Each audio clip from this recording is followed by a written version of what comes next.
Welcome to Alasquatch, the show all about Bigfoot in the great state of Alaska. I'm your host, Beans Baxter.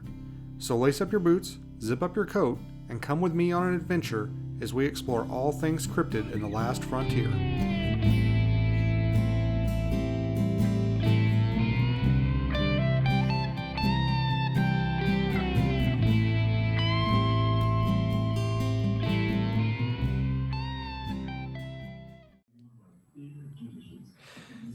All right, ladies and gentlemen, I am back in the studio again with a special treat today. We have with us again retired Navy SEAL, Mr. Dan Toth, founder of the Bigfoot Investigative Group.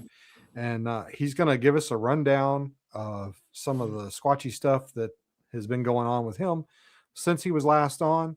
And he's got some videos and stuff to share with us that we're going to get to. But first, his request, he would like to present everybody with a little memorial video that he put together for Dr. Jeff Meldrum that just passed just last September.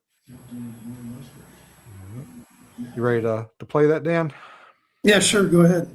Glad to be here. Good to see everybody again.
Wow.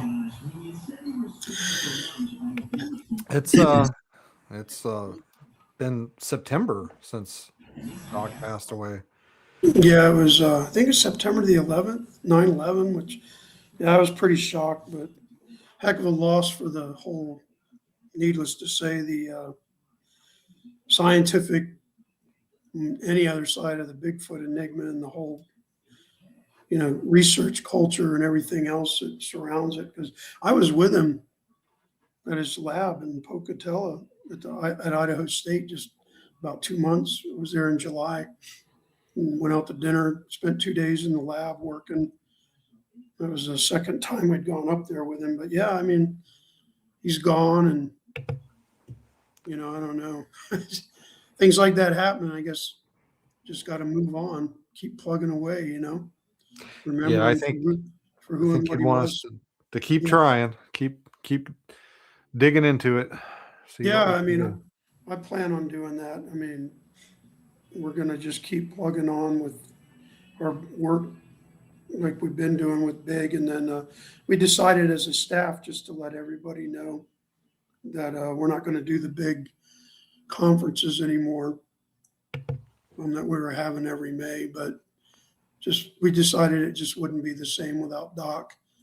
And so we just decided not to do the conferences anymore. But I still am open and available just to let anybody know to speak at other events. If anybody wanted to bring me in, which I've got a few scheduled appearances in the coming year between now and August, September, like in Butte, Montana, and a couple other places. So if we do some more uh, episodes here in the coming year, let everybody know about it if you like. All right. And plus you're speaking too, right? At events coming Yeah, up. I've got a gig in Owensboro, Kentucky in September. It's the Blue Bridge Squatch Fest, and Right. that one I'm excited about that because I was born in Owensboro. Like I was born at the hospital there. I grew up like just down the road from there. So Right. that's gonna be a homecoming for me. That's gonna be It'll be back fun. back to the motherland. So I'm looking forward to that. Yeah, it'll be fun. And I went up to the Estes Park Bigfoot Days last year in April, and I'm thinking about going back up there again. But when you go to those things, I mean, a lot of people know it. I'm not preaching to the choir, but it's amazing going to those types of events, the amount of information, that you can get from other people, based on their accounts, their sightings, their incident, their research. It's just kind of like a stomping in a brokerage ground for Yeah. Sasquatch Bigfoot information. You know what I mean? Yeah. I never understood the hate that conferences got because you see every once in a while you'll see some person from online and they're like, oh, it's just a flea market for Bigfoot stuff and all this. And it's like, man, you know how many times I've been at a conference Yeah, and I've heard either from a speaker or just from an attendee or just somebody, just you just sit around. I mean, everybody's talking about Bigfoot. You're there for Bigfoot yeah, and you hear something and it's like, huh, man, that's like that kind of connects with what I heard over here, or that like one time I was in the woods and that happened to me, so maybe that's what that was. And it's just a really good yeah. place to Right. network and get information, and it can really help you like put things together. I had a lady come up to me at one of the Fairbanks Bigfoot expos, and she was telling me about a abandoned village, not Portlock, not Port Chatham, another abandoned village. There was a Russian community, and she told me the name of it. I wrote it down. I've got it in my notes. It's been one of those things like I'm going to research this when I get around to it. Yeah, And I actually think I've been there because one time we rode out by the Fox River, and the guys I was with who were more familiar with the area, they're like, keep your eyes out because there's like some abandoned houses out here. And we saw some of them. And one of the guys that grew up in the area, he told me later, if I had known this at the time, I would have spent more time around this area. He told me later, he said, yeah, I heard the Russians, they were building their little town out there. They were yeah. expanding out, and they abandoned it because of the Wolverine man. Oh, Wolverine Man? Yeah. And I'm assuming, I don't know, but I'm assuming it was probably Bigfoot. Probably, I mean, yeah, because the thing that I've learned in my investigative research, and not just in the past 3 years since I fully retired and started big, but talking to other people, I think that there's, uh, and anybody can have a propensity to do this, is to be out in the middle of nowhere, especially in thick brush or wilderness or woods or whatever, and then catch a glimpse of something out of the corner of your eye, that little peripheral movement that you get, the corner of your eye, and, misidentify or assume, but another thing is that I've gathered from talking to people for the past 3 years is that a lot of people are convinced that it was a Sasquatch based on the size of what they saw out the corner of their eye. Because these are people that have been out in the woods and they've seen a bear standing on its hind legs, and a Sasquatch moves bipedally and vertically. And Yeah. when you look at most other animals, they're horizontal. And that's how one of the things that I trained myself right away in the last 3 years between New Mexico, AO, and Wyoming and Colorado, which is the only three places we work, which was based on Dr. Meldrum's training and teaching of me. He said, stay 2 or 3 spots and don't move, just focus. And that's what we've been doing. And we've had incredible results over the past 3 years, I'm happy to say.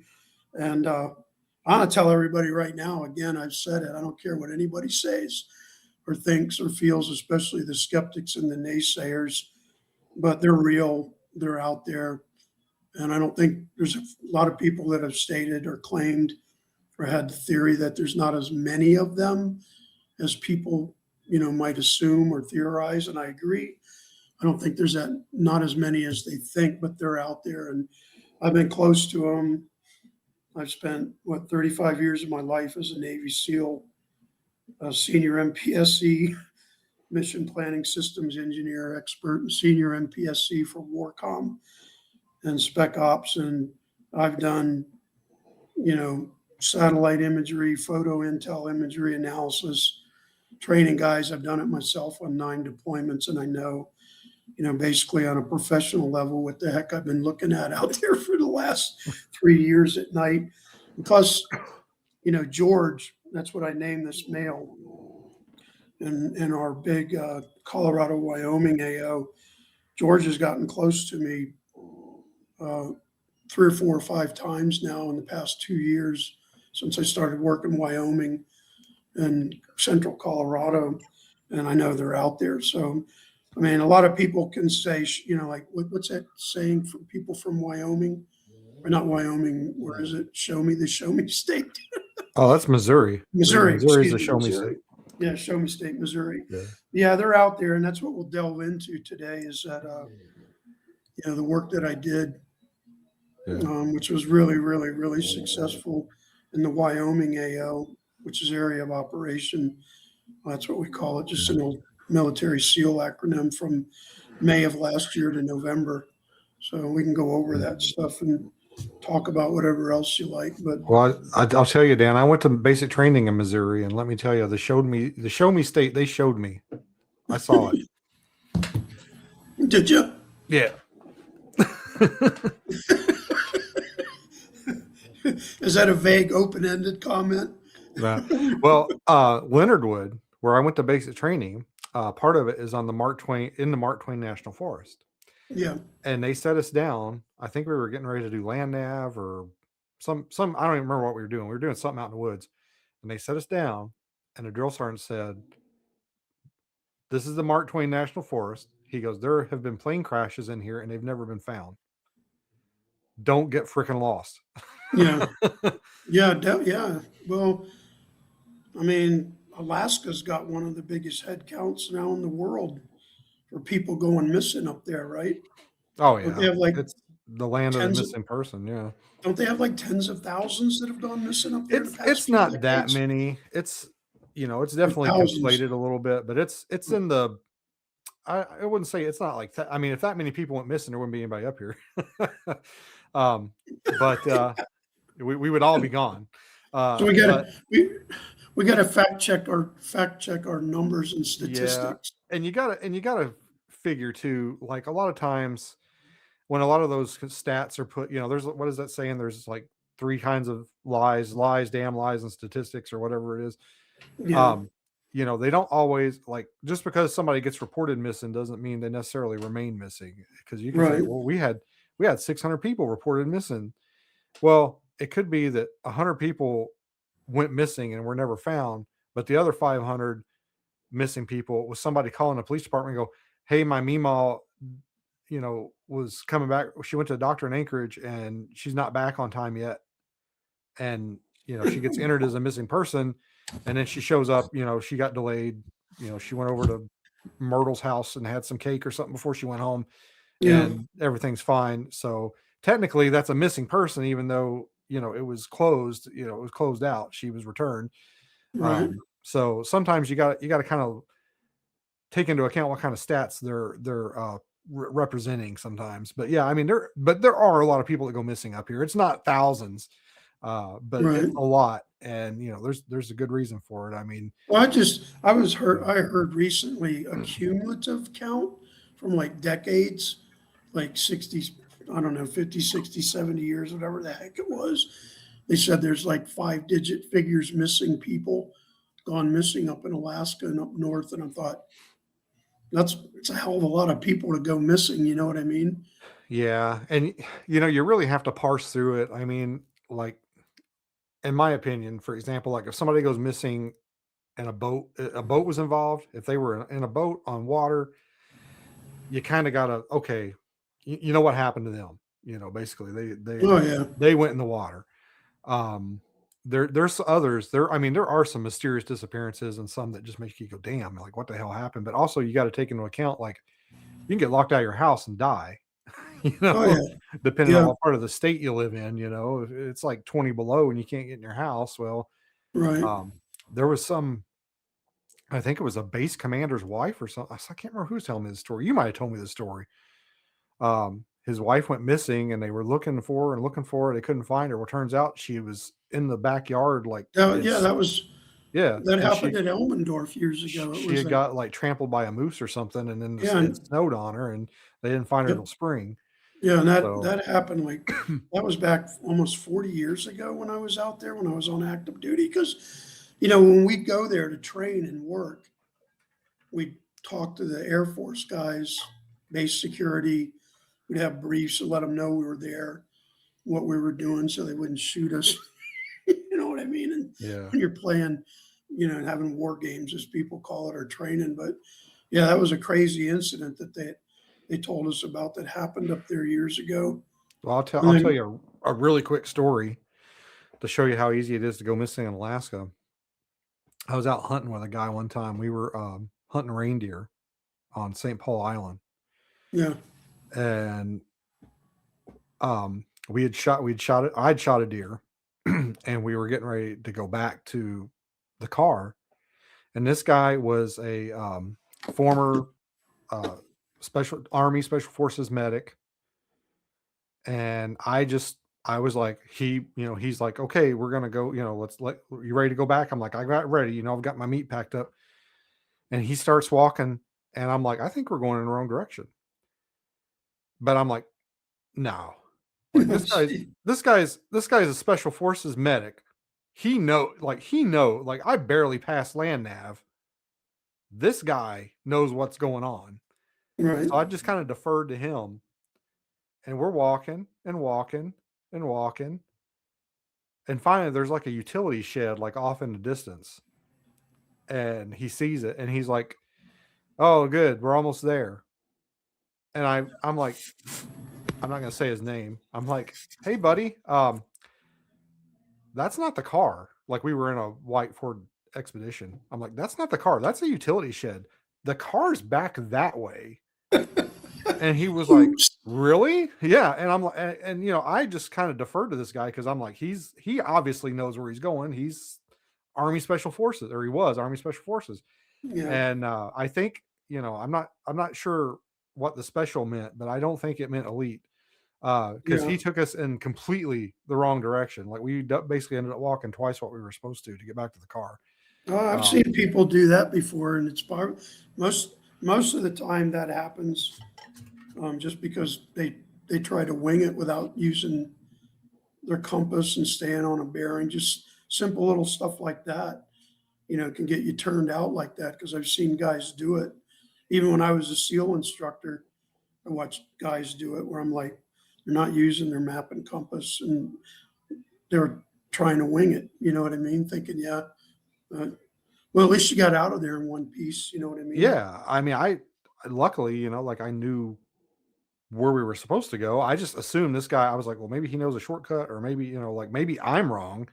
I deferred to Yeah, his what I thought was, superior land nav skills. And right. no, and I have gotten lost. I got lost one time in Kentucky when I was out turkey hunting.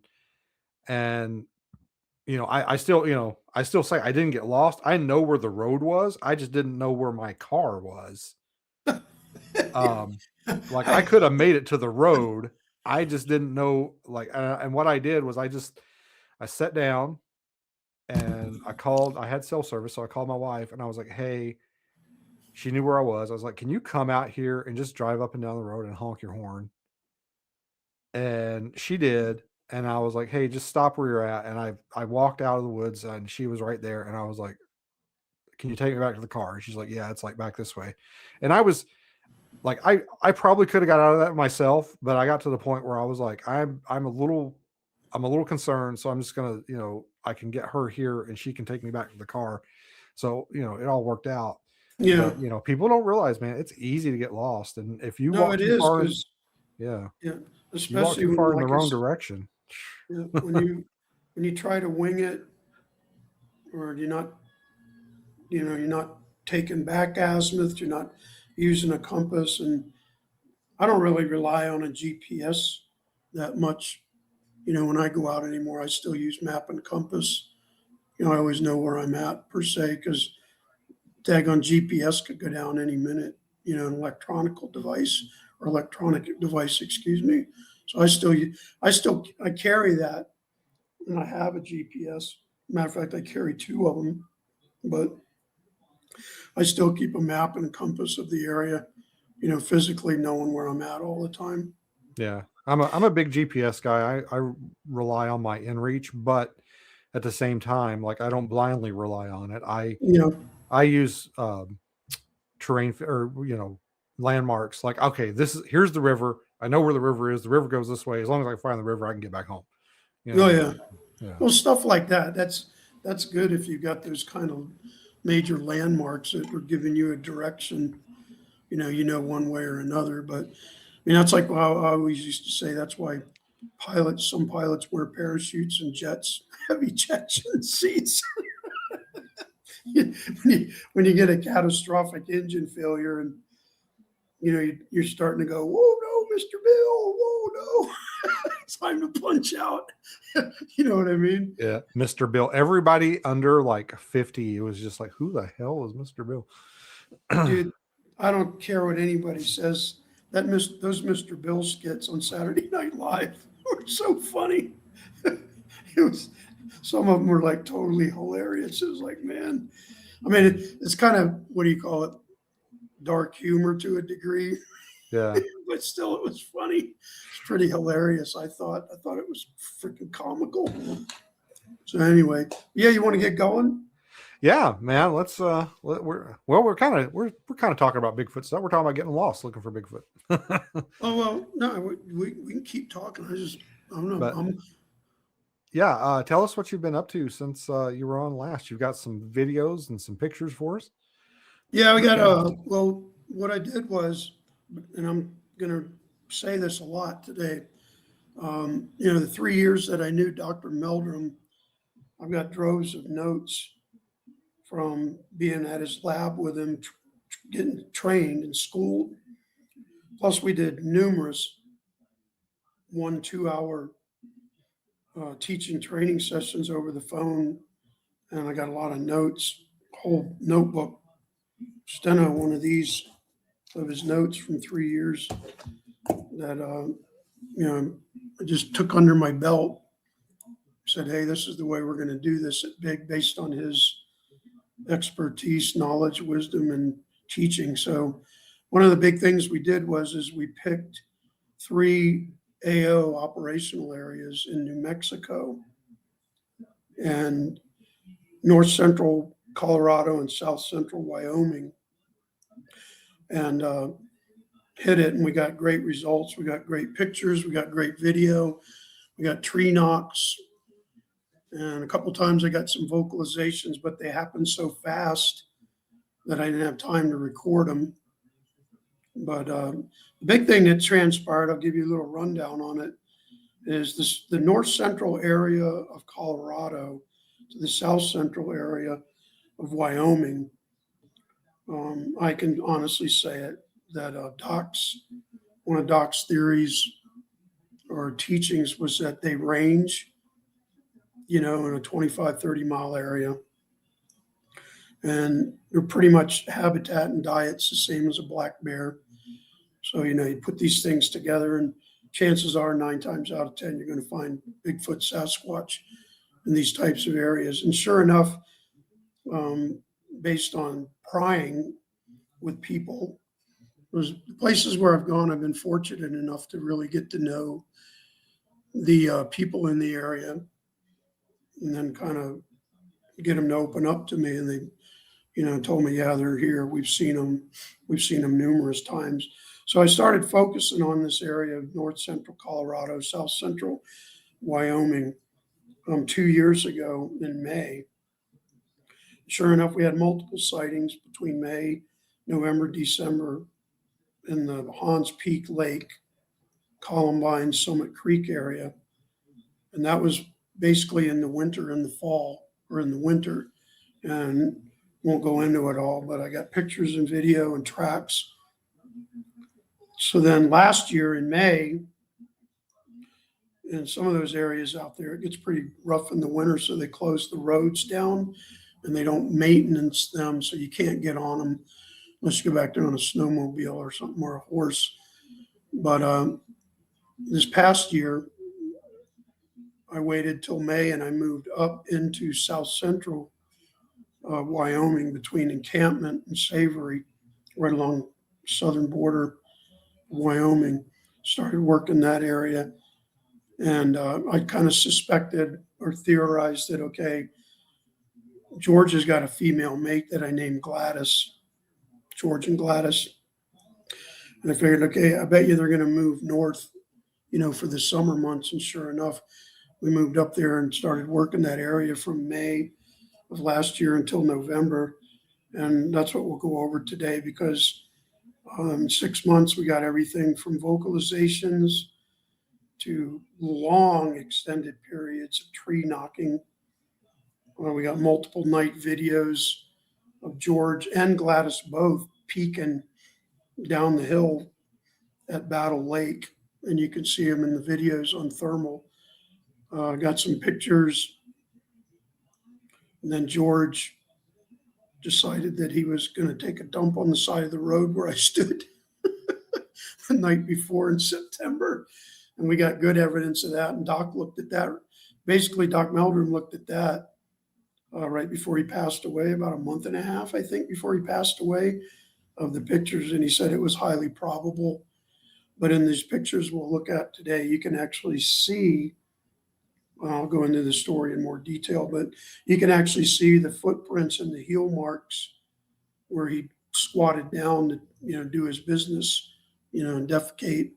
And then we've got really good pictures of him moving around through the trees down at Battle Lake, like in the middle of the night. And you can tell in the video when he comes out and he's looking at me between the trees on the thermal imagery at night, you can see how big he is compared to the pine trees.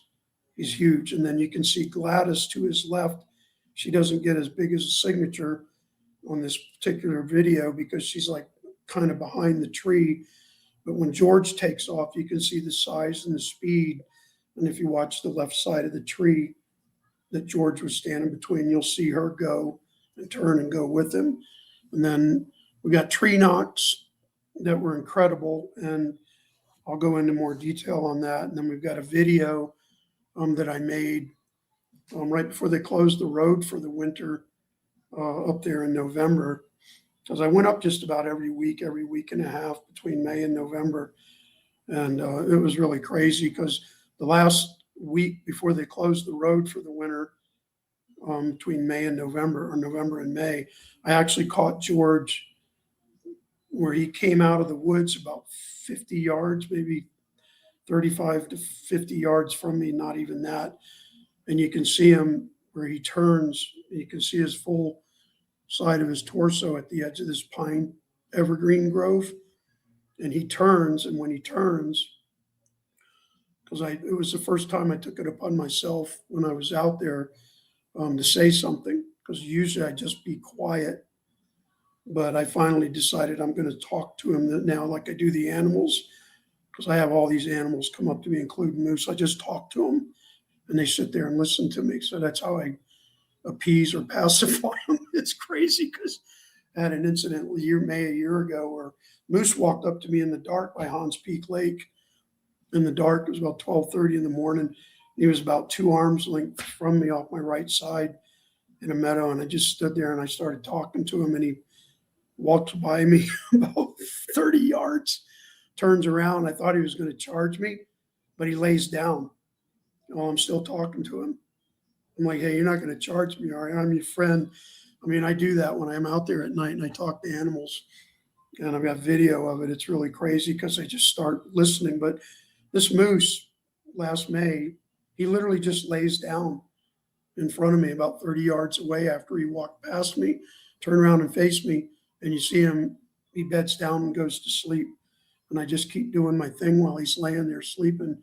But getting back to the George story, we'll look at all this stuff and you can see it for yourself because I've got video of it. And I've got little call out arrows. And the good thing about the last video that I filmed in Wyoming this past November with George is that I pan out intentionally because we're kind of at the bottom of a hill. And when you look up the hill, you can see a mule deer doe about 30, 40 yards away grazing. And you can see the size of George. If you look real quick, and her, you can see the comparison. Plus, you can see how vertical George is with his movement, and his appearance on the thermal imagery. But he also comes to the left after I said something to him. I said, "Hey, George, I can see you." And he stopped. And then he ducked into the left. You'll see in the video in the tree. And in the pine trees or the evergreens there's an opening, between the limbs and the vegetation. And he literally bends over a little bit. You'll see in the video, and he's using that little opening portal to just watch me, where I can't see the rest of his torso. But in the video, you'll see his head and shoulders and face. And you'll see he'll get a good red signature from the thermal when he's looking flat, 45 degrees at me. And then when he turns his head to look at the doe, you'll see the red signature go away from where he's turning his head, to look at me straight on, and then look at her up the hill. You know what I'm saying? But in the video, you'll see the daggone size of him compared to her, because you can tell right away it's not a black bear. Because George, I think I would probably put George, from what I could see and deduce, and I've also measured some stuff using ATAC. I don't know if you guys out there know what ATAC is, but they've got ATAC. I do, but I don't think the general population knows what it is. Well, ATAC is a new Android-based computer program that they've even got a version of it now for civilians. It's called ATAC Civ. Military's using it, firefighters, law enforcement, smoke jumpers, FEMA, you name it. And it's a computer-based phone Android program that you can put on your phone, and you can do all kinds of logistics, planning, measurement, navigation, real-time situation control or assessment, coordination, you name it. I taught it for 8 years when I was at Warcom, Spec Ops SEAL guys from Coronado all the way to Fort Bragg. But you can download maps and put them on there, and you've got all these other ancillary programs that you can install to fortify it. And you can do land nav. They've got 3D renderings of elevation. You can even get 3D renderings of terrain maps and even pictures now of an area, from like satellite imagery on Google Earth. It does everything. But one of the things you can do on it is, once you get it installed on your phone with the program, you can measure distances and heights on it, with a little arrow, drop it and pull it, and you can go, "Oh, I'm here," because you'll have satellite GPS connection with it too, so you can do land nav. And everybody's using it now, so it's called ATAC Civ. But I measured some of the imagery still on it. I think George is about 8.5, 9 footer. I'm serious, he's a big boy. And I think he probably weighs 1,100 plus pounds, I would say. And he moves quick once he wants to move, because you look at the imagery. The first time I caught him at Battle Lake last, July, I was amazed at how big he was, because I was looking at him from up on the road and down by the lake shore on the south end of the lake. I caught him, but when he takes off, it's amazing how fast he moves for his size. But we'll look at all that stuff and go through it. But that's kind of like a preamble to it all. All right. Yeah. What do you want to get into first here? We can do the Battle Lake, the first one. Hold on, because I know. Let me get my phone up here so I can go through it. Yeah, have you got the tree peaker one from July 14th? Big tree peaker. I believe I've got that queued up. Let me see. Yeah, we'll look at that one first.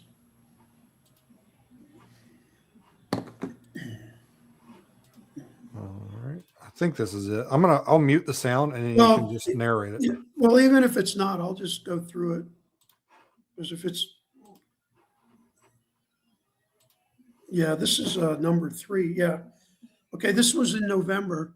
If you watch the trees there up at the top of the hill, the very right edge, there's George. See his head? And he just Yep. moved. And now you'll see him duck the rest of the way. See him duck the rest of the way.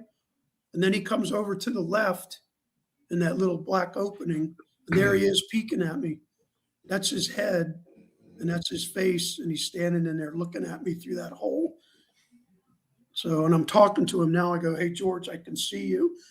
And if you look up the hill in the little black nook up there to the left, you'll see the arrows where the mule deer is. And George, you'll see the 2 arrows pop up. Boom, that's George, and that's the mule deer up the hill.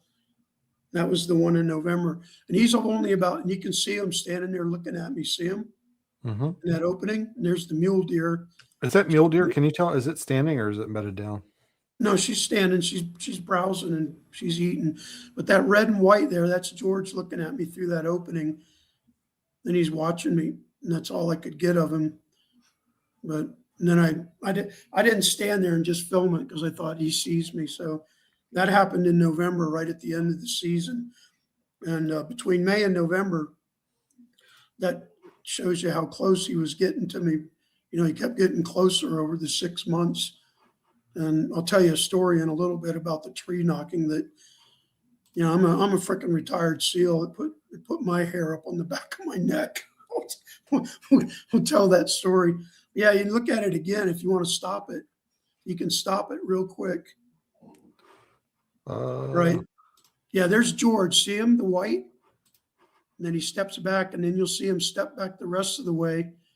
And then he just goes over to the black opening to the left, and he actually is bending over.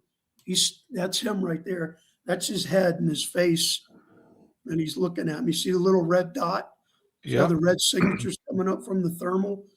That's his head and face in the trees, and he's literally standing there looking at me. And he's looking up the hill, and then he's looking at me. So it's amazing too. It's like wow. And then up there, if you'll see it. Yeah, I see her grazing now. Yeah. Yeah, see her up there? That's her. And you can see the difference in the height and the size between them because if you stop it right there, you see how far it is from his head and shoulders down to the bottom of the trunk of the tree? That's a good 9 feet. You see it? Yeah. Yeah, that's where his head's at. He's huge. I mean, I knew he was huge, but when I caught him there, I was like, holy crap, you know, and I was like, man. And he was listening to me because I was talking to him, and that's him standing there looking at me in the trees. And like I said, if you go from where his head is there to the bottom of the tree trunk, the pine tree, you can see how big he is standing there. And plus he's vertical, you know, he's not moving horizontal like a bear. And you can see how he's up there, and you can see where his head was at. And that's where I stopped and measured it. It's at about 9 feet, 8.5, 9 feet, where his head's at when he turns and goes back in. So that was, well, you know, we can jump around. It's okay. We can jump around. But then the next one was, let me see.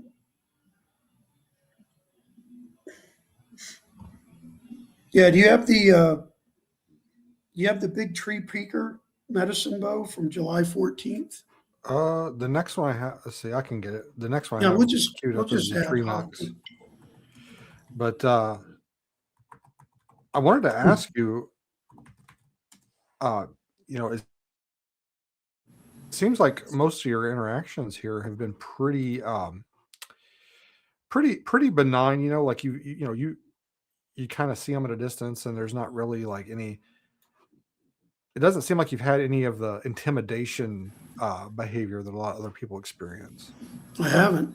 And that's another thing that gets me because when I'm out there, I haven't had any aggressive behavior or anything at all. And, you know, I really I would assume, well, I'm not going to say I assume, professionally speaking, I think it's because of just the my approach to it and my demeanor, from just sitting there and being quiet and calm and, not doing anything that's kind of like, I'd call it obtrusive or harassing, or maybe something that's going to light them off in an alarming way. That makes sense. You know what I'm saying? Yeah. So Is it's this the just, one you wanted to do next, the tree peeker? I'm not, just go ahead and roll it. I can see once it Medi- starts. medicine bow That's tree? number two. Yeah. Yeah. We can look at this one too. There's where he's coming up the hill. He's getting closer and he's moving around the trees and stuff. It's like, it's hard to see, but that's his head and his shoulders and his chest. And he's standing there looking at me up the road. I'm standing up the road by the guardrail down in the valley by the lake. This is on the east side of the lake, the northeast side of Yeah. the lake. But that's him standing there watching me. And then if you look, see him in that go, that's the lake. But when I come back, he's gone already. See, he was right there in that black spot. Now he's gone already. Yeah, he was standing right there. So that was the second time that I saw him. And you can tell by the size of him, there's nothing out there that's going to be that big to stand up between pine trees like that in a vertical. You know what I'm saying? Yeah. Do you think was he standing up, or was he maybe in No, the he's tree? no, he's standing up. Yeah, because I go down or I come back in the daytime and I actually take pictures of the. Yeah, if you want to look at the big tree peaker, medicine bow, You know, July. you know what that silhouette reminds me of right there? What? I'm gonna have to find this before I can show it to you. But it's Yeah, that's fine. there's a guy that does like Bigfoot busts, and Hmm. my friend Rob Roy has one in his gallery. Right. I'm gonna show you this pic. I'm gonna bring it up here in just a second. But that silhouette and that thermal image there, I just can't help but think of this when I see it. So stand by here. Yeah.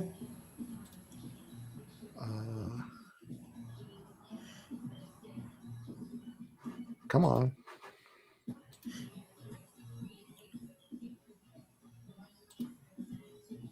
I swear I've done this before. Oh, I'm when it comes to I'm. tech anymore, I just This is what I, happens when I go off the I script. approach it with There we you. go. Yeah, there you Look go. at that. Yeah, Doesn't that yeah. remind you? Doesn't that silhouette in that video? Doesn't that kind of look like that? Well, because the thing you're looking at in that imagery right there, that's what you're seeing. His shoulder part, deltoids, and his head and face. That's what's showing between the vegetation, on each side where he's standing in between the tops of the trees. You know what I'm saying? Yeah. Of course, there's a little bit of angle, where he's at on the side of another hill with the trees, but that's what you're looking at. So if you want to go to the big tree peaker from July 14th, we can look at that one too. That's the first one that I really like because that one made me go, whoa. I mean, when you see this one, it's Let's really see. That's a plain. big tree peaker. Let me find it. Yeah, it's July 14th. I got it. This is the one we got to look at because this is when I went, holy moly, majoli free holy. I was like right away knew. I mean, I was standing up there on the edge of the road looking down in that lake valley, and I'm not going to lie to everybody. I went, holy crap. There's George. See the red? That's his head, and he's looking at me from around the trees. Then I went to green, so it's white now on my thermal imager, my ATN. Then Sophia, see the white dot? That's his head. Now watch.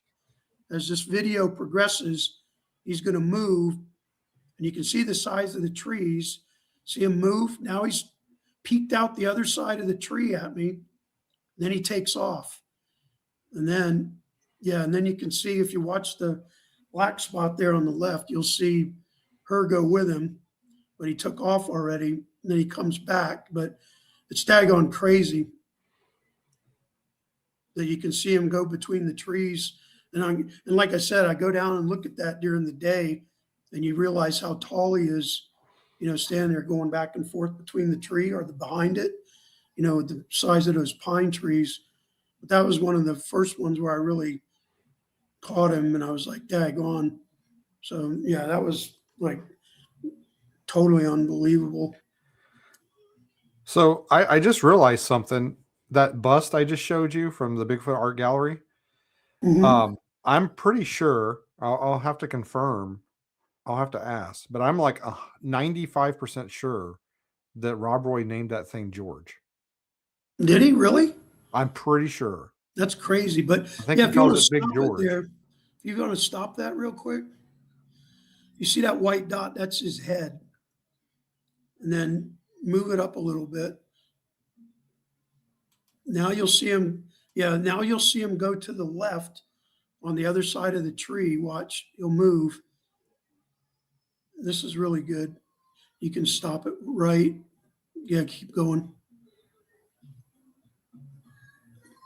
Yeah, he's watching me right there. And then there he is. See him how he comes out and Yeah. takes off? You see him take off? Yep.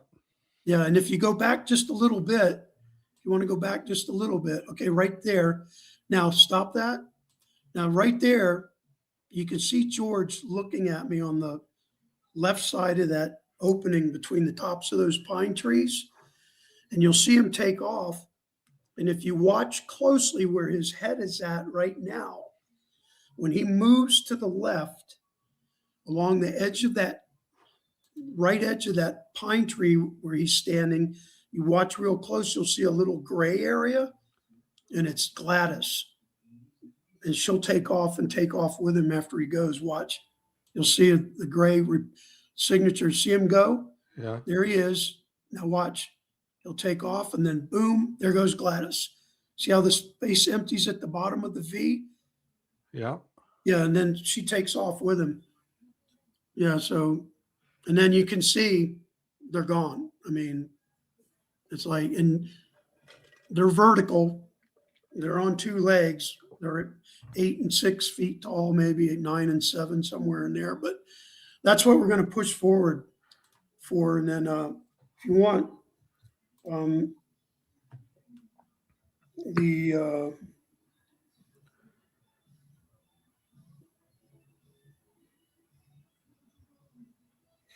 go back up here. The next one. You want to listen to the tree knocks? Yep. I've already got that one queued up. Yeah, let's go to the. Okay, before we start the tree knocks, I'll tell everybody.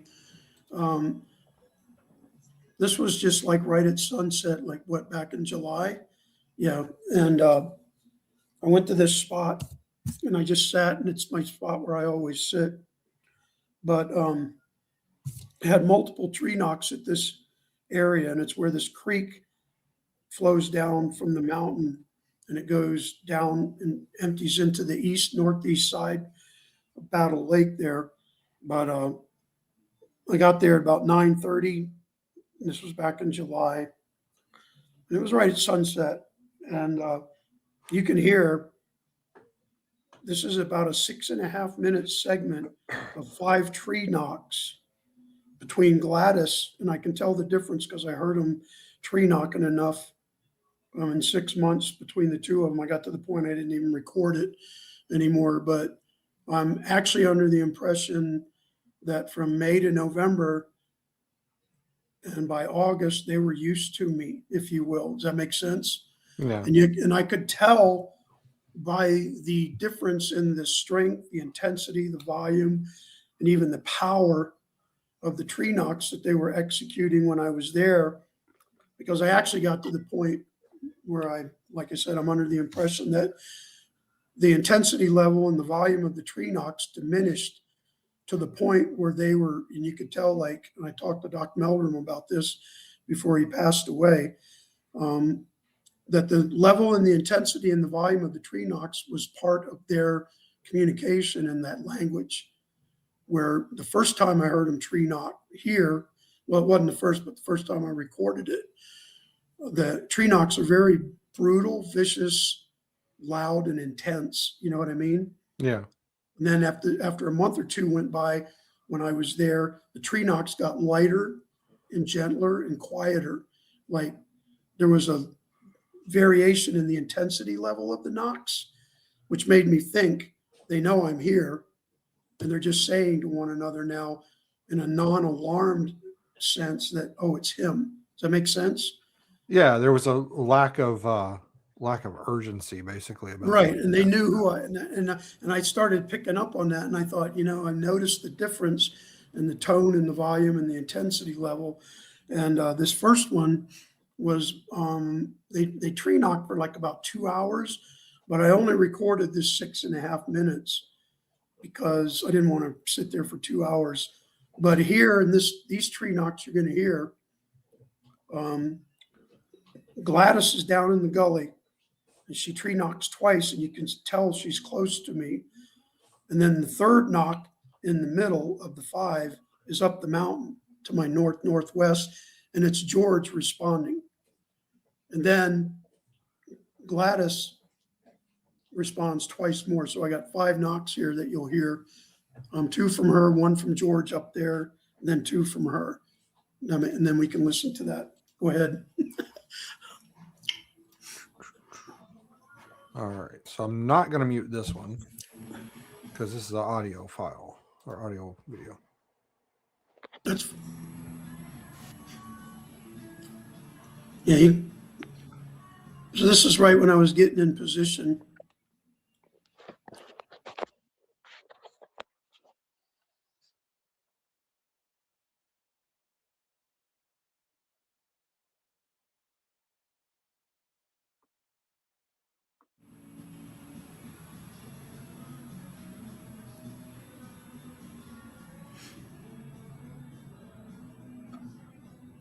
Did you hear it? That's the first one.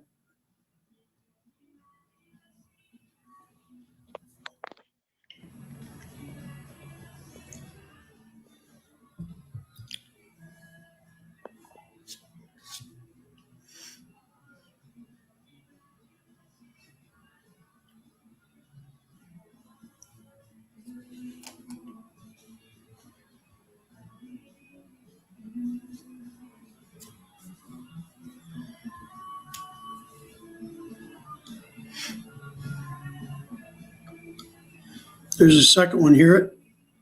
That's a second. Yeah, I heard it. I'm muting my mic here so there's no background. So And then the next one is a little dimmer, but you can tell it'll come up because he's farther away. He responds to her. You can hear it up the mountain. It's not as loud.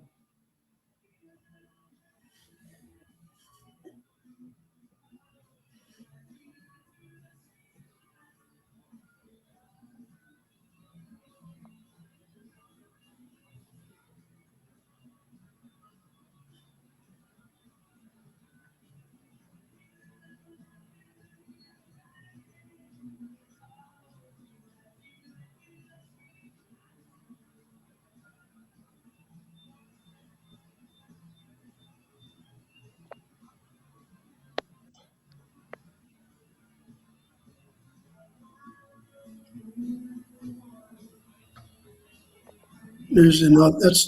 You hear that? That's Yeah. 6 of them now. It's 9:30,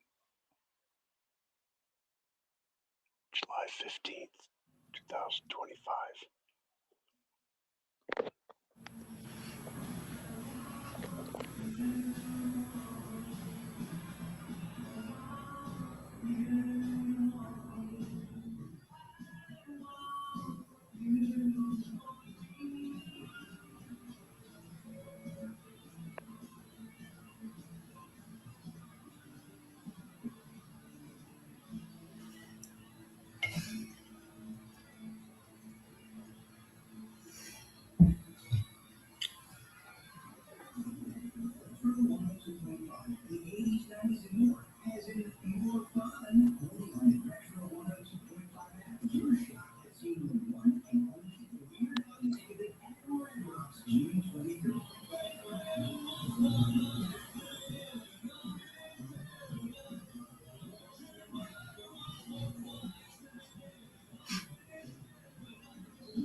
There's the last one. You hear it? Do you hear the last one? So yeah, then that was in July, and then a week later, tell you a story here that was really great. I started. You can see I'm just sitting in the dark. That's what I do. I just go sit in the dark, and came back to that spot about a week and a half later, and sat there. And the tree knocks that you just heard, I got out of my car and I walked to my spot off this little gravel road, and I sat down and wham! I mean, it was super. I hadn't even sat down, didn't even have my camera out yet or my thermal imager, and wham! I mean, it was super loud, and I was just like, wow, she can't be. Scott can't be no more than 75 yards away, 50 yards down in the gully.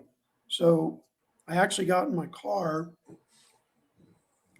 went back to my car, got in it, pulled off the dirt road, and I went out on the main drag and I drove up the road to the west about not even a minute and turned around and come back in the same direction, hoping that maybe I'd get lucky and catch her, crossing the road, to go back up the mountain, to get back with him.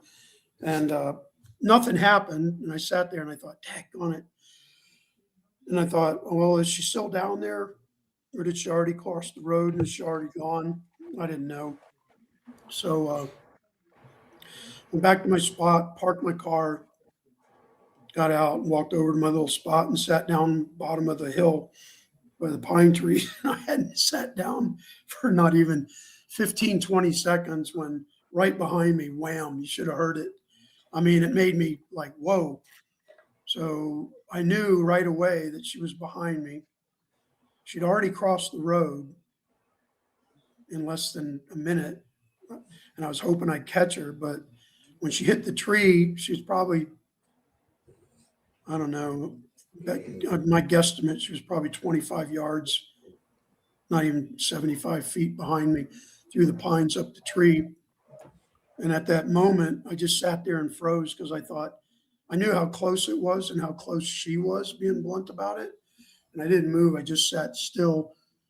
And then she never tree knocked again. And then I heard her moving. And I mean, they move fast when they want to. They can be slow and kind of, what do you call it, cumbersome movement, slow. But man, when they want to move, because they can move. Because when I heard her move, I was like, holy crap.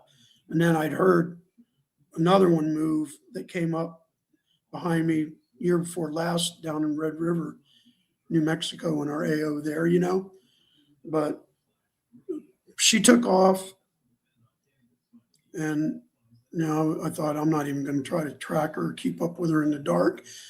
And I got my thermal out and turned it on and looked, and I couldn't see her. But the really good thing about that night is that after she left, when that happened, the thing that really got me, I think, I don't know how far she was up the hill, maybe a couple hundred yards, I don't know, or the mountain, but I heard her tree knock real lightly. And then right away, I heard George respond in the distance. And I was sitting there going, man, daggone it. Wish I could have recorded that one, but that's what happened there. And that's kind of stuff that went on all summer. And then I always had, I also had fun with the animals. And then in September, starting to cool off, trees were starting to change.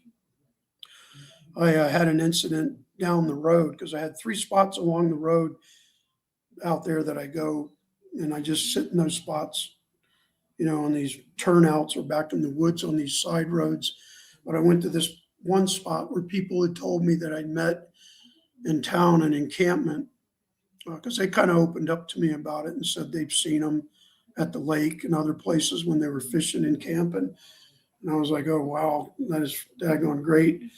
But this incident that happened in September really got me, because I went out there to this spot on the road by another creek, and this guardrail and another off road, dirt road goes off to the north. And I was standing there in the dark and hoping I could see him. I was looking around with my thermal, And another thing I've learned from doing this over the past 3 years is that, yeah, a lot of people that have said stuff about, the aroma or the odor and body odor that some of them can put off. I caught a couple whiffs of him and I got them that night, but I never saw them, but I know I heard them. And I came back the next day to this spot, which we'll see this picture here soon. And it was amazing because the spot where I was standing on the edge of the road, the shoulder and the gravel that night, at the guardrail, looking, I came back to the next day after I took a nap. Because I think I stayed out till 3 or 4 that night, and I got up, came back out at noon or 11. And I do that sometimes to measure and check for stuff. But came back the next day, parked my car at the end of the guardrail, which you'll see here soon. And this was the last incident, if you will, that I worked with Dr. Meldrum, because Dr. Meldrum looked at this picture and he wrote me back and he goes, "That's probably very high probability." I agree. But at the very spot in the dark that I was standing at the night before, the next day, came back, parked my car, got out, and I looked down the road, shoulder in the guardrail, and I see this big, huge black clump of stuff right where I was standing the night before.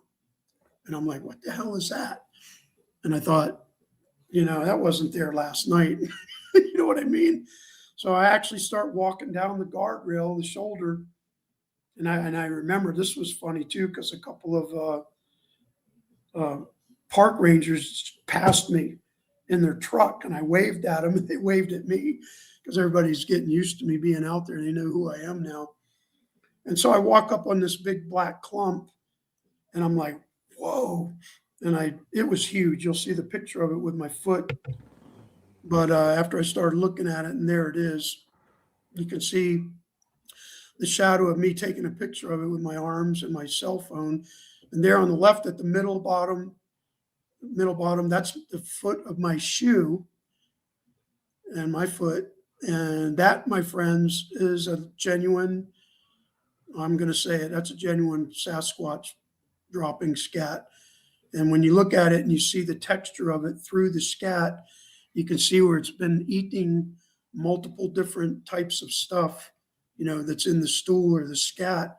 Not only that, the sheer size of it, there's nothing out there, that poops that big, even a black bear, especially at this time of the year. But if you look closely at that picture, at a 30-degree angle from each end of the scat, you'll see those marks, those discoloration marks in the gravel. Yeah. And even Doc agreed. He goes, yeah. He goes, that's pretty much where its feet and heels were. The left one is a little bit better. You can see more of a footprint. And the right one that's closer to my forearm there, my shadow, that's more like he was leaning back on his heel on his left leg, and he had his right leg and foot flatter on the right side. Well, your left, you're right, but that's his footprints where he squatted down and left his little bit of a trace footprint where he was squatting down, like humans do, like we do our business in the woods like that. If you're a hiker or a camper, I'm sure you've ever done it. You've probably done it before, but that's pretty much trace evidence of where his feet were, where he squatted down when he took that dump. And that's right there where I was standing the night before in the dark, which is totally crazy. But Did you take a leak in that area while you were there? Nope. So that's why I was thinking, I hope it's not mating season. Just joking. But I thought that was really peculiar when I told Doc the story. And this happened about a month, I think. This was about a month before he passed away, which really blew my mind because I got the emails where me and Doc Meldrum were talking about this. I sent him the picture and he wrote back after looking at it. And he goes, very, very high probability. And, knowing scat like I do all my life and any other hunters and outdoorsmen, there's a lot of people out there that have been hunting, tracking animals and game you know what the hell you're looking at. But you can see the size of that thing by the toe of my shoe. See it? Right there in the middle at the Yeah. bottom. Yeah, that's a big, like Jeff Goldblum said in Jurassic Park, that's one big pile of shit.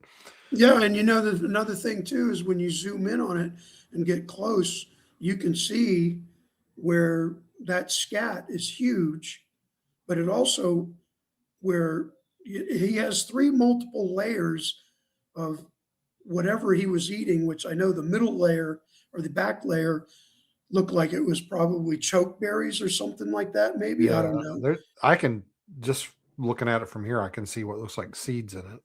Yeah, Berry seeds. Yeah. and the middle part where the little indentation is. Can you put your mouse there? Can you see my mouse? Is it? I don't know if I can. I don't think it's going to show up.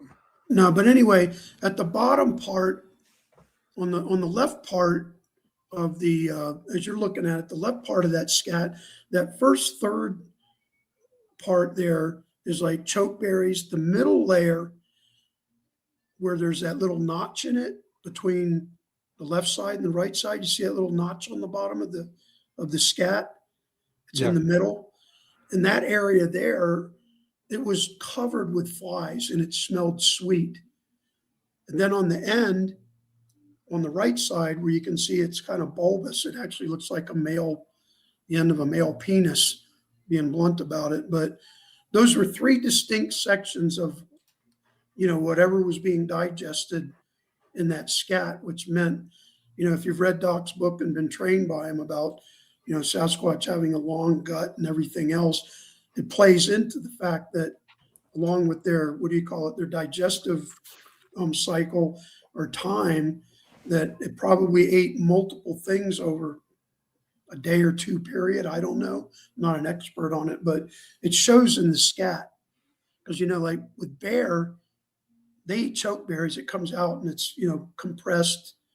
You know what I'm saying, right? Yeah. Yeah. Just like other animals, you know, like elk, they get pellets in the winter, and then in the summer they're eating other stuff when everything's in bloom, and it's a little bit more, you know, what, you know, turd looking, if you will, being blunt about it.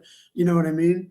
So yeah, that was a phenomenal incident there. And like I said, that was the last incident that I consulted Doc on, Doc Meldrum, before he passed away about a month or so later.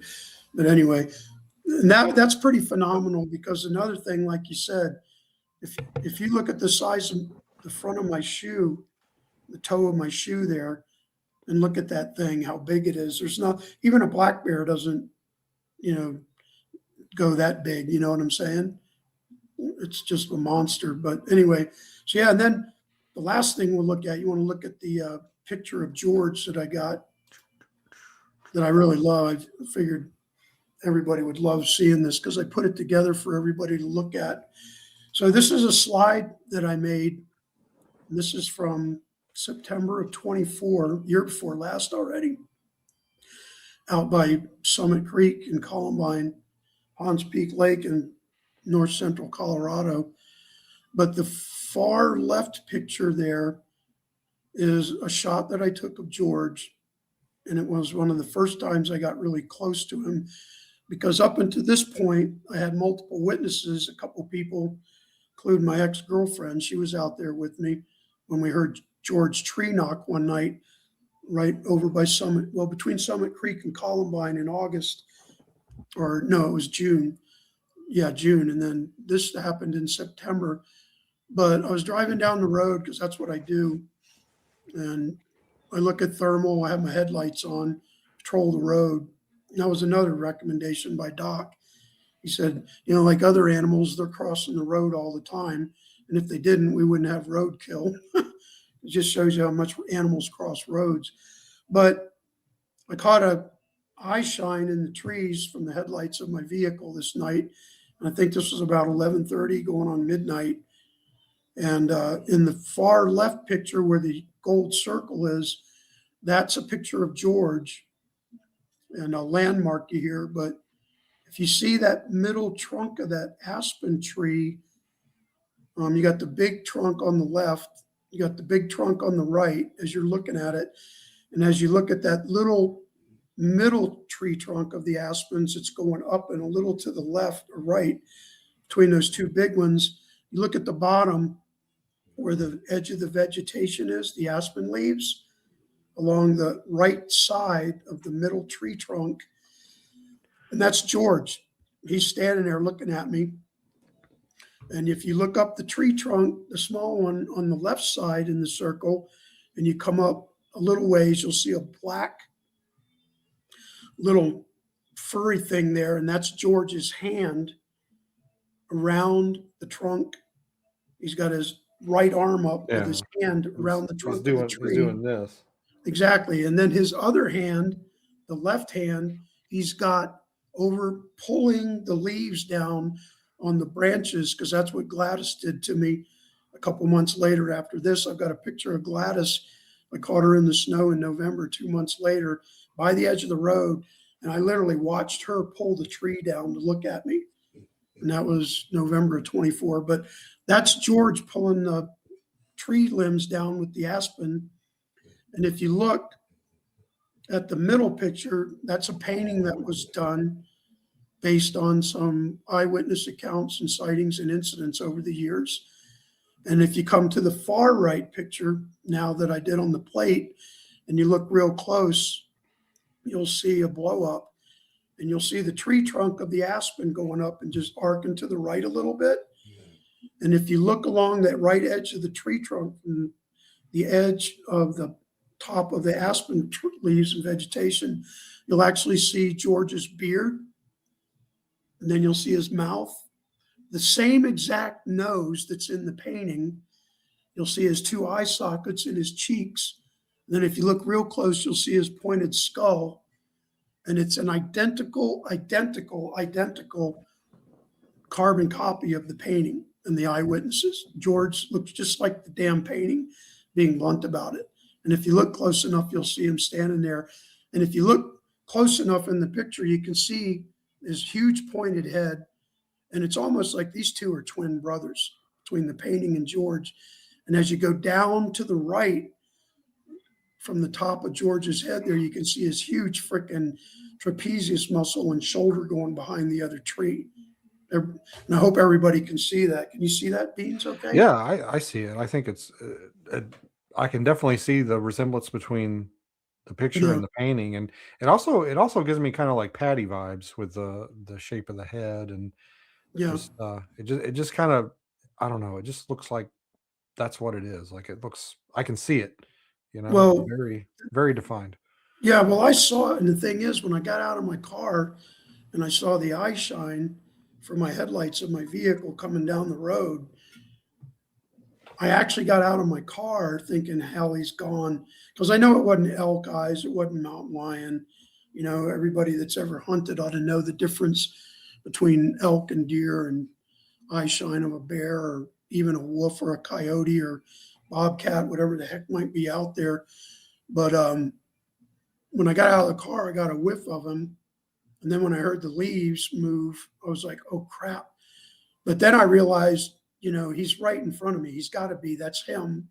So I didn't have time to go back to my car and get my thermal imager. So I pulled my phone out and I hit it, the camera, and I just started pointing that way, going, taking pictures like, anybody that's done photo intel before in the military knows that you take a lot of pictures in a series to get the best ones out of it, or build a panorama of whatever you're looking at, or gather an intel on for photo intel. That's just a basic military spec ops. What do you remember what color the eye shine was? It was kind of like I don't know, like a yellowish, I think. Like it wasn't red. I think it was like kind of I think if I remember, like a yellowish gold, I think maybe. Because I just got a glimpse of it. And that's the closest I could remember. Because I just looked up and I went, what the hell was that? And that's when I pulled the car over and got out. But I didn't see any red per se. I mean, it could have been, but it happened so fast. But that's the picture that I got from standing there. And I even heard him take off. And that was not the first time in that area between May 24 in November, December of 24. Because I usually take the winter off because the roads get closed up there and they don't maintenance them. They close them for the winter all the way up to well, they leave the road open and groom it going up to the Three Forks Lodge past Columbine, which the famous Three Forks Lodge is great, but that's the area. But I didn't go out there between like the first of the year and May. So it's kind of like, I go out a couple times and I got some footprints and tracks that you saw at the conference last May. Remember the tracks I got Mm-hmm. in the snow? But yeah, that's a phenomenal picture. And then I got another picture of him where he stepped out. I went in one night following spring, and I went down into Summit Creek at about 1 a.m. And I had my revolver on me then and stuff just to make sure. But he literally stepped out in front of me about 45, 50 feet up the trail. And I got a perfect picture of him where he was looking out from the trees and then he just took off and disappeared. And you can see his head and shoulders and face in that one with the thermal imager. But this was my old imager before I bought the new one. So it's not as clear and it's not as detailed and crisp as my new ATN I bought, started using last May. This was my first one. And I wish I would have taken pictures of them with my new one, but I bought a new one last year and started using it. I went from a $350 model to a $2,000 model. You know what I mean? But so yeah, and that's a rundown on pretty much the past year, well, from May to November of last year with the big stuff. And then we're going to start up here again. I'm going to start going back out to encampment probably in the next week or two and start skirting the area, on the other roads, because I guess it's getting a little bit clearer. We've had a really mild winter here in this part of Colorado along the Front Range.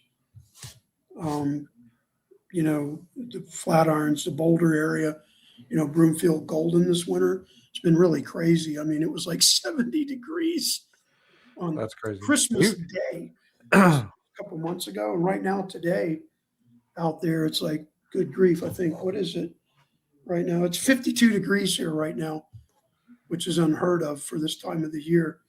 But because of the mild winter, the snow's kind of not that bad. So I'm going to go back out there and skirt around the road and start looking at stuff again. And then long story short here, and some finality or closure. What I've gathered personally from doing this for 3 years now and doing it the way that I do it as a retired SEAL professional, learning what Dr. Meldrum taught me and trained me to do. I've been passive. I've sat still.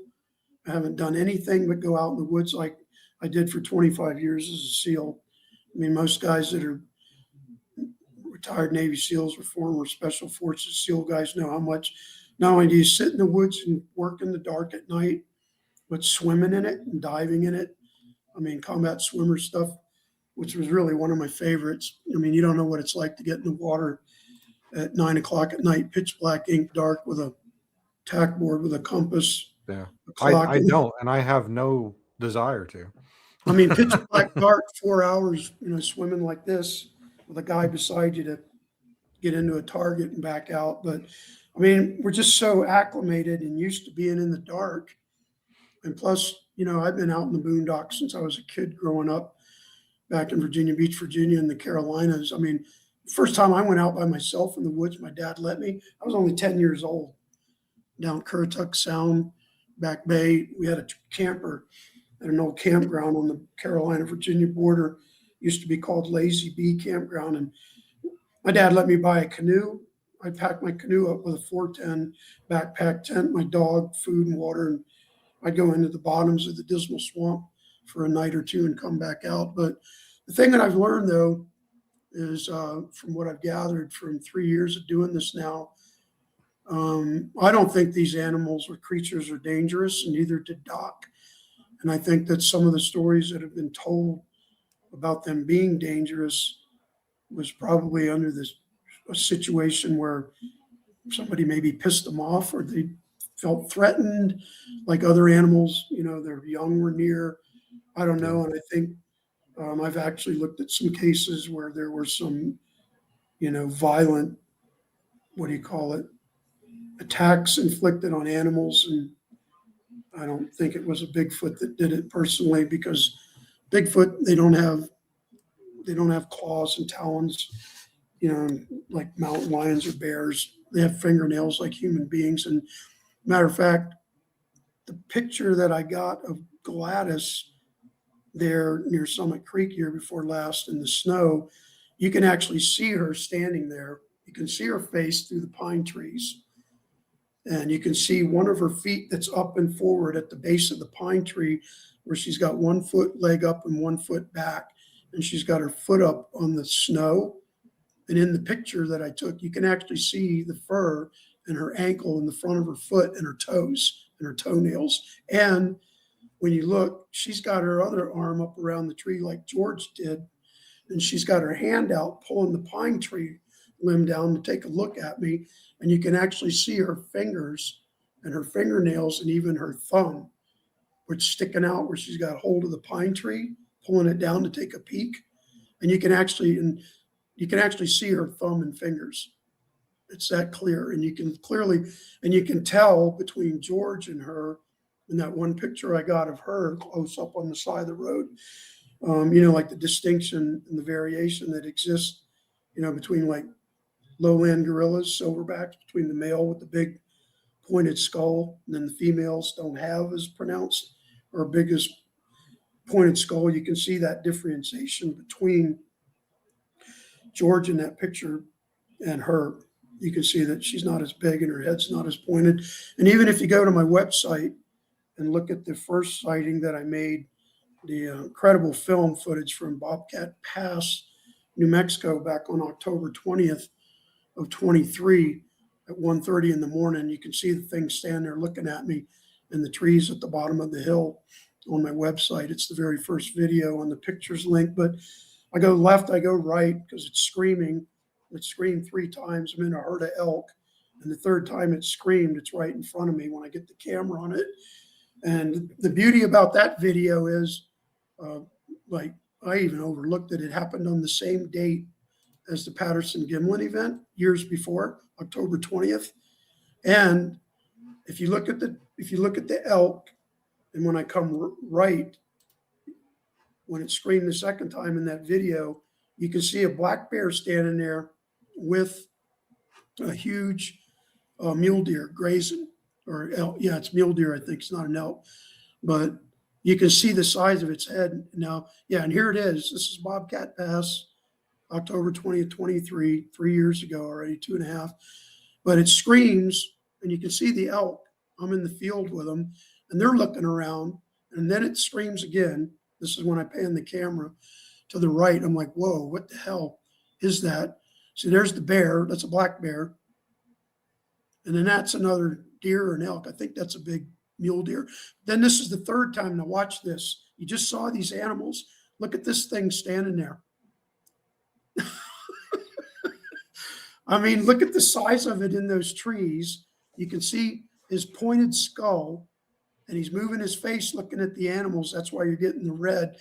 And he's just holding on to the tree, and that white going down is part of his chest and his shoulders and the side of his body. And he's just standing there looking at me. Look at the size of him.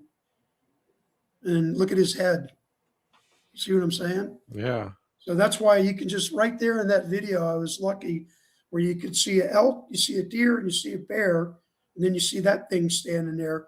And like I told Doc jokingly the first time I showed it to him, I said, the only freaking thing I know in life that has a head like that was the robot on Lost in Space. Danger Will Robinson. You know what I mean? Yeah, look at the elk in their outline. This is when he screamed the first time, and you see the elk looking around, even like, what the heck is that? And they didn't bolt, which made me think, if you could have heard that thing scream the way it did 3 times, I kicked myself for not having audio on these things, but screamed the second time, and I came right. There's the bear. Look at his signature.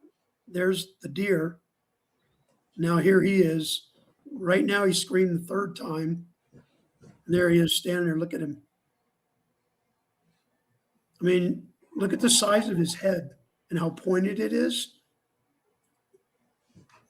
So that was 1:30 in the morning that was my first close up, and then I zoomed in on him and I took the camera off on him and then he took off and he was gone. But that's him standing there looking at me in the trees on the side of the hill. Pretty amazing how still they can be too, huh? That leads credence to all the peekaboo stuff, the hide and seek stuff that they do. So Yeah, I anyway, think they're definitely masters of their domain. They're masters of stealth in their domain. And well, and the thing mean, is that you're right, and I've seen George do that. And the first time we heard him, my old girlfriend was with me 3 years ago. We were right at the side of the road, and I was walking around in the woods by this mud puddle, and wham, he wasn't even 50 feet from us. And she jumped, and she was like, come here. I was outside the truck. She was parked on the road in the dark, and I was walking around looking for footprints.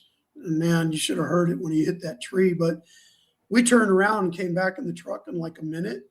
And then he tree knocked again. This was like August 3 years ago, or July. And he tree knocked again, like even like 3 minutes later.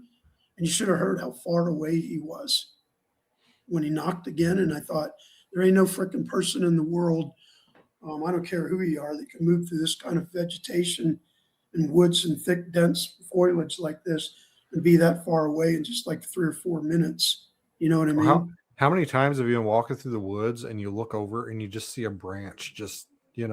doing one of these, and you're like, oh, bird must have Yeah. flown off or something, and you're Yep. like, And that's makes you wonder, makes you second guess a lot of things.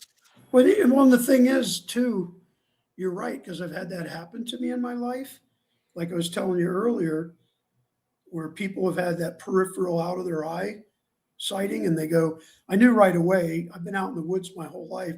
And what I saw out of the corner of my eye was too big, for a bear or a moose. You know what I mean, right? Yeah. It's like when you're out in the water, like I've been out in the water swimming before, like out on Maui, doing an ocean swim just to work out with mask snorkel fins and a wetsuit top. And I look over and I see this, and I'm like, oh, that's a dolphin. You know what I mean? Because it's moving like this, right? And then, I've been places before where when you see a fin and it's going like this, that's a shark. Start Fins hearing that go like, fins John like, Williams. fins like this in the water, that's flipper. And fins like this in the water, that's Jaws, pretty much. You know what I mean? Yeah. But so yeah, and then I've been in boats before too, where you go like this and you just see a little breach, and you realize right away the size of it. That wasn't an orca, that was a damn whale. You know what I'm saying, right? Yeah. So even with that, you're right about stuff like that, because there's a lot of people out there that've been out in the woods their whole life and they've been hunting, whatever they might have been doing. They've learned this stuff and they know what the hell they're looking at. That's why a lot of eyewitnesses and stuff, I'm thinking, okay, these women, both men and women alike, because there's a lot of women out there that hunt and they're damn good at it. They go out and, they have a blast hunting too, and hunting and fishing. And, when people have been out there familiar with an environment their whole life and they see something, that's like me. You can look at that October 20th video and go, hey, I know daggone good and well, whatever that is standing up there on that hill, it's big and it ain't no freaking bear. Dude, I'll You know tell what I you mean? a really quick funny story. So we went fishing with this guy that my wife used to work with, and his wife is a marine biologist. So he takes us out. We're halibut fishing here in Catchmack Bay, and the boat stopped. We're fishing, and we hear this sound, this "Ew, ew," and we're all like, "What the hell was that?" And I said, "Man, that sounded like a whale." And he goes, "No, no, no. I think that was a bird." And we're like, "Oh, okay." And I'm like, "Well, his wife's a marine biologist. Maybe it was just a bird. It sure sounded like, whale song to me." Dude, not 30 seconds later, this whale breaches like right next to us. Yeah. And I was like, look at that bird. And He was trying to do a water seaplane takeoff, right? so he just I mean, like, I've got video of it somewhere, but just like a few feet away from the boat, he just breached and Yeah. Was you it know, what was it, a humpback or I don't remember if it was a humpback? gray. I'm not. My wife Yeah, would be able to tell you exactly. I think it was either yeah, a gray whale or a humpback. I don't remember. right. I'm not. I don't like boats or water or swimming. So I'm not keen on my. I know halibut and salmon. That's about it. But Yeah. it was big and it wasn't a bird. I know I Mm. did a lot of night dives training and real world stuff as a SEAL during my career in the dark. And I'll tell you, the first time that happened to me on a training dive up the San Diego coast back in the summer of '77 was when I got out of Bud's training. I asked to go to underwater demolition team 12, and I did. I got my orders, and I was tickled pink because I thought, man, because I got to serve in an underwater demolition team, before they decommissioned them, like in the early '80s, because they became obsolete. And then they made the 4 UDT teams, 2 on each coast. They just turned them into SEAL teams. But when I was in UDT 12, we did a lot of training, combat swimmer dives at night. And back in the day, back then, they used to have the amphibious ready groups. The amphibious ships just come out of San Diego Harbor at Point Loma and go south. And then they had an exercise area right there off the coast, between where the team area was in Coronado down to Imperial Beach. And they'd anchor out there like 5 or 6, 7, 8 ships for a week or so, and they'd have what they called a FIBEX, an amphibious training exercise.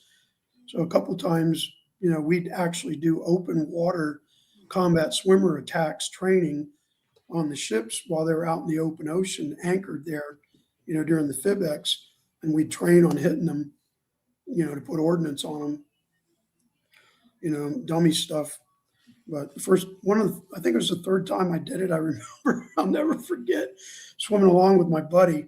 And I always drove because I was good at driving. They called it navigating with the attack board.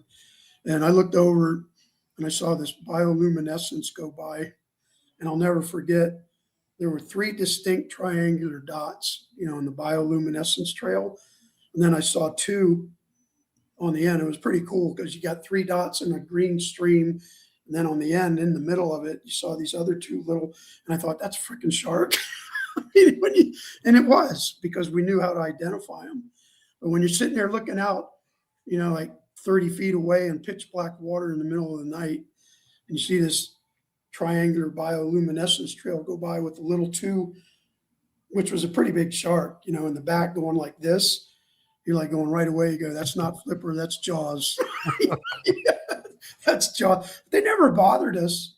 I mean, I was in the water, 5 times in my life, including once in Maui, 3 times as a SEAL, twice in the Philippines, and then once in Thailand where I had a tiger go right by me in the water. I mean, big ones too. They were 10, 12, 13 footers, and they never bothered me. I just sat there and made eye contact with them, watched them, and then they took off. You know what I mean? So, Yeah. I mean, I don't know. The phrase "oh, it's just a shark" is probably exclusive to like seals. Where like I tell people, like, yeah, only in Alaska, when you're Bigfoot in Alaska, you'll hear somebody go, "Oh, it's just a bear," you know. Well, the thing is, the evidence with the Bigfoot enigma, the amount of sightings. I mean, I'm not preaching to the choir, but my ultimate goal in closing here is, we're going to keep plugging away. Also made a commitment with my staff, because if you go to our website, bigfootinvestigativegroup.com, it's all lowercase, no spacing. Again, bigfootinvestigativegroup.com. We've dedicated and committed ourselves to dedicating our work, to Doc Meldrum, in memory of him and his legacy. Matter of fact, last time I saw Doc alive, I went out and had dinner with him and his wife Lauren at the Texas Roadhouse Steakhouse there in Pocatello the night before I drove back last July after spending a couple of days with him. And like you talked about earlier, I talked to Doc about if I hit pay dirt with this, I'm going to get a hold of you right away. And it was really kind of I'm just sharing this with everybody because just the kind of person I am. I value these kinds of things in a good sentimental bonding way, with a personal and professional relationship that you make with people, over the years. But Doc's wife, Lauren, looked at me at the dinner table that night with Doc sitting beside her. She literally asked me, she went, Dan, if you hit pay dirt with this, you're going to include Jeff? And I said, yeah, of course, Lauren, because we actually just talked about that in his office yesterday. And that was one of the things I wanted to do with Doc on my last meeting with him in his office at the lab at Idaho State was lay the groundwork for, the protocol. What do I do? Tell me what to do if I hit pay dirt with this thing, because, I really think and believe that I've got a good chance of doing it based on the results I'm getting with the way I'm doing this, being very quiet. Because in the 3 years I've been back out in the field between New Mexico, Colorado, and Wyoming, if you look at my website again and you go down all the videos, some of the high-end videos I filmed on my thermal imager of me actually bonding and interacting with wild animals in the dark, including a moose, black bear, deer, elk, buck. I got a big, huge buck that I named Bucky near Clark and Columbine. And then all the fox and the wolf and everything else. Ermines, got everything you can dream of. I even made friends year before last near Clark and Columbine out there with a doe mule deer that disappeared. And I know she went to have her does or her fawns. And she came back, showed up about 3 months later. Her fawns were with her. They still had spots. And I'm like, wow. But I've got video where she got to the point where she was so comfortable with me, even with the fawns, that she was coming up and laying down within arm's length, bedding down with me in the dark while I was sitting there with her fawns on each side of her, between me and the right side of her. And you know what? If a female doe does that with 4 or 5 month old fawns, think how comfortable she is coming around it. And even I've got video where I couldn't stop laughing and I had to end the night because the fawns got to the point where they were jumping around with me in the dark, and I started laughing at them because I couldn't stop laughing at them. You know what I mean? And I thought, oh, that's for me. If you laugh like that and make noise, it's a breaking, and it kind of like it's a breaking of my protocol. So I just got up and left. You know what I mean? But anyway, I'm sure there's a lot of people out there that have what I call a gift. They have a gift with bonding with wild animals, because I've seen tons of great video of people on YouTube and Facebook and stuff where I don't know where the guy's at. There's one guy that's got all these deer that come in his driveway when he brings out a big thing of corn. I don't know if you've seen those on Facebook. Oh my God. I don't know where this guy lives. I didn't dig into it, but he's got multiple videos of his driveway at his house somewhere. And he goes out in his driveway with this big cup of corn and shakes it. And before you know it, it looks like the whole western population of the mule deer, in the western United States is in his driveway. And he's even got bucks. 6, 7, 8 point bucks. Big ass freaking deer walking right into his garage while he's standing at the door coming out of his house. Going, what are you doing? And starts feeding him right out of the cup right there in his garage. It's crazy, but it's not just one or two. It's the whole damn, but anyway, so we're going to keep pressing forward, and we're going to start working again here big. And our ultimate goal, so everybody knows, in closing here, is want to interact, form a relationship and bond with them, and then record it and get really super, super good video to, eventually release it to the public and go, hey, here's me sitting on a stump by a fire cooking some s'mores with Bigfoot and his old lady. No, I'm just joking, but we really want to try to get to that level this year where we can get that close, because George is getting closer to me, and we're going to actually document it and record it, and then hopefully get some really good footage, and then release it to the public. And then, I'm doing this too for everybody out there, because I look at this as a team effort. I know there's a lot of people out there like you that have become friends and that I honor and respect and admire, for your corner of the globe where you're at, doing your freaking Bigfoot work because, everybody's been involved in this and everybody's been busting their butts, we call it, and there's a lot of people out there like me and you that have spent a lot of hours, out in the boondocks, doing this, trying to get some really good, concrete, irrefutable, substantial evidence that, here I am cooking s'mores with one. Here I am listening to iHeartRadio and drinking a Yeah. beer. Just joking, but if we can get that, that's what I want to do, and I'm doing it for everybody involved because I know that there's a lot of people out there that have been doing Bigfoot research and investigations and everything for decades, like from Patterson Gimlin up, Mr. Holcutt. I haven't had the chance or the honor of meeting him yet. I really would like to. And was it Jimmy? Is his first name? Jimmy Holcutt? He was Yeah.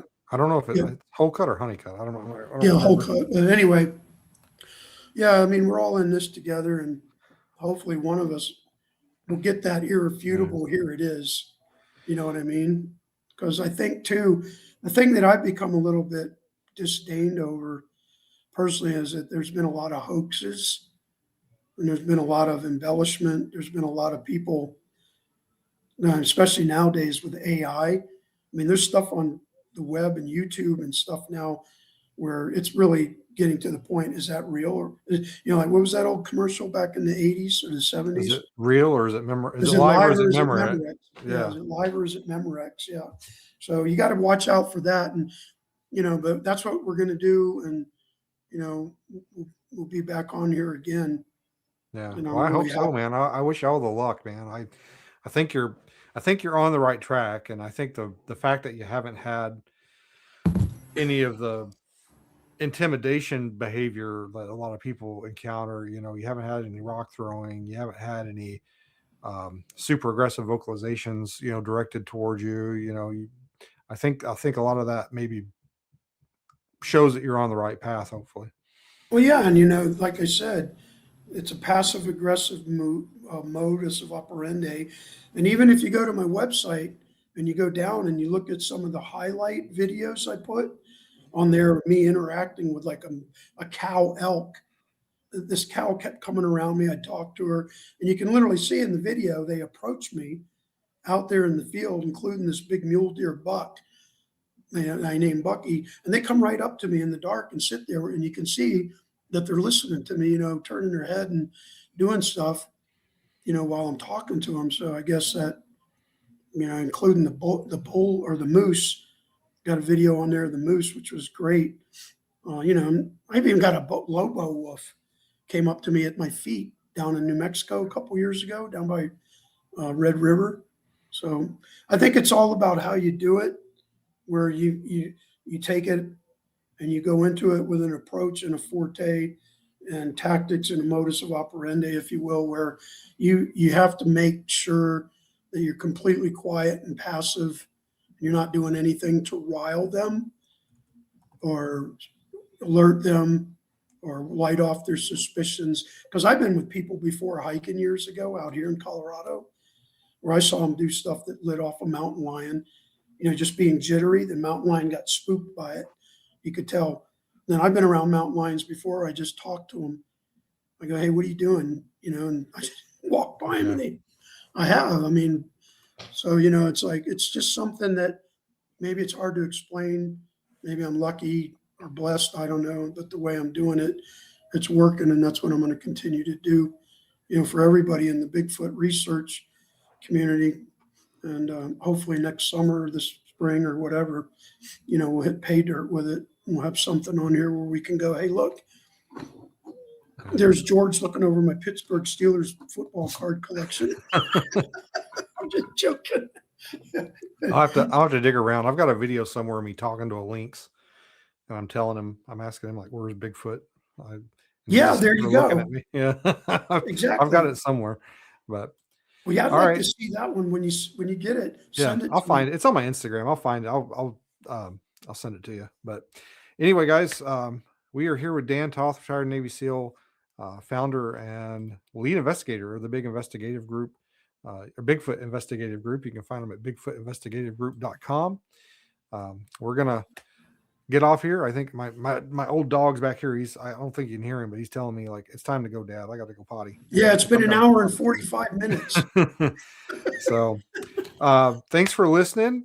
Check out Dan's website. Check out it. He's got more videos and sounds and images and stuff like that on his website. That's bigfootinvestigativegroup.com. You can find me on the Alasquatch podcast. And if you type in alasquatchpodcast.com, it'll take you to an eBay store. You can buy my books and stuff like that on there.